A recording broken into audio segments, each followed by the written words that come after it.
Welcome to The Explainer. Today, we are diving into Ryan Holiday's incredible book, Discipline is Destiny. We're going to explore how this ancient virtue, self-control, might just be the secret ingredient to unlocking everything you're capable of. And it all boils down to one simple but massive question. Seriously, think about it. Where are you headed? Because at some point, every single one of us finds ourselves at a crossroads, wondering which way to go. And you know what? That exact feeling is at the heart of one of our oldest, most powerful stories. So long before he was the Hercules we all know from the legends, he was just a young guy, standing there totally unsure of what to do next. He's at this fork in the road.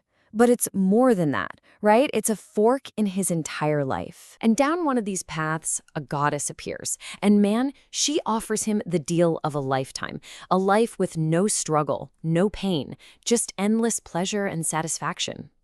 Basically, a life where he can do whatever he wants, whenever he wants. Sounds pretty good, huh? But then, on the other path, a very different figure appears. She doesn't promise comfort. In fact, she promises the opposite. She offers a long, hard road, one filled with work and sacrifice. But she says, this is the path that will forge you into who you were meant to be. Hercules, well, he barely even hesitated. He chose the hard way. And this choice between what feels good now and what's actually good for you, that's a choice we all have to make. Not just once in a lifetime, but every single day. And here we get to a really important idea. That easy path, the one that looks like total freedom, that's not really freedom at all. It's just license. The freedom to follow every impulse, which almost always leads to chaos. Real freedom, true liberty, is something else. It's the freedom to choose self-control. It's the opportunity to aim for excellence. You know who understood this perfectly? General and President Dwight D. Eisenhower, a man who led millions. He knew that real strength wasn't about being able to do whatever you wanted. It was having the strength to control yourself.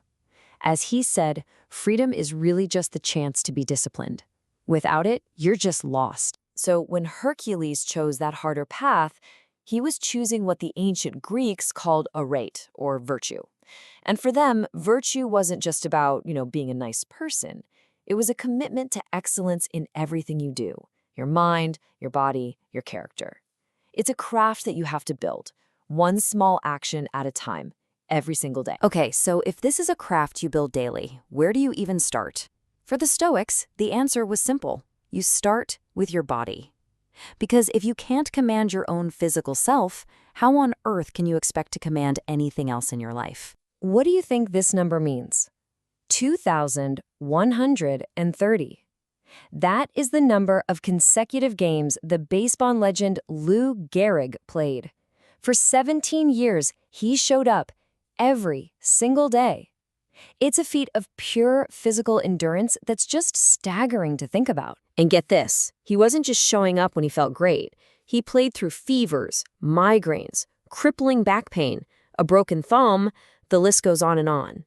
He simply refused to listen to that little voice that makes excuses because he had trained himself not to even hear it anymore. And look, this isn't just about pro athletes. It's a fundamental choice. Take two heads of state. You've got Theodore Roosevelt, who was born sickly, but chose what he called a strenuous life and completely remade himself into a force of nature. And then you have King George IV, who chose steaks and wine for breakfast, until he became a prisoner in his own body. So consumed by indulgence, it's said he was genuinely surprised when he died. But mastering the body is really just the first step. The next level, and let's be honest, probably the harder challenge, is conquering our inner world, our temper, our focus, our ability to stay calm under pressure. Just think about this for a second. Queen Elizabeth II had a nickname among some of her staff, One Take Windsor. Why? Because when she had a duty to perform, she was so prepared, so focused, she nailed it on the first try. That kind of poise doesn't just happen. It's forged through incredible self-control. Her power was in her restraint. Before a long public event, she'd literally stand stock still to, as she put it, wind up her batteries. She knew that in a noisy world, quiet listening was more powerful than loud talking. She led with questions, not commands. She was totally fine with being underestimated because she knew her own strength. This leads to another huge part of mental discipline: protecting your focus. Booker T. Washington, the man who founded the Tuskegee Institute, knew this all too well. He understood that to achieve something great, he had to be absolutely ruthless in guarding his time from all the pointless distractions. So it really comes down to a simple but profound three-step process. First, you have to know what your most important mission is, your main thing. Second, and this is the hard part, you have to have the discipline to say no to everything else. It's that no that carves out the big, deep work sessions where all the magic actually happens.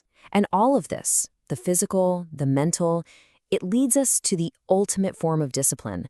It's not about being aggressive or just having raw ambition. It's about the deep, quiet power that comes only from mastering yourself. You know, the ancient philosophers loved this metaphor of the charioteer. See, it's not enough to have powerful, fast horses. That's your ambition, your drive. You also have to have a firm grip on the reins. That's your discipline. Because without control, all that speed doesn't get you to the finish line. It just leads to a spectacular crash. And you can see this play out perfectly when you compare two of the most powerful leaders in history. On one hand, you have Napoleon. His ambition was a runaway horse. It burned incredibly bright, but it eventually burned out, leaving a trail of destruction behind him. Then you have Eisenhower. He was the master charioteer. He believed you had to command yourself before you could ever hope to command others. His legacy? Peace and stability. So, after all this hard work, what's the actual reward? Well, it's not just a quick win. It's enduring success. It's mastering yourself so you're finally free from your own worst habits. It's earning the ability to lead others because you've proven you can lead yourself. And ultimately, it's about getting the one thing the Stoic Emperor Marcus Aurelius valued above all else: a clear conscience. And that brings us right back to the beginning, doesn't it? That choice Hercules made at the crossroads, that's not some mythic one-time thing. It's the challenge we all face every single day, in 1,000 tiny decisions. Each one is a choice between the easy way, license, and the hard but rewarding path of liberty. In the end, the path we choose again and again is what builds our character. And our character, well, that becomes our destiny. So the only real question left for all of us is this one. Discipline is destiny. Are you ready to grab the reins?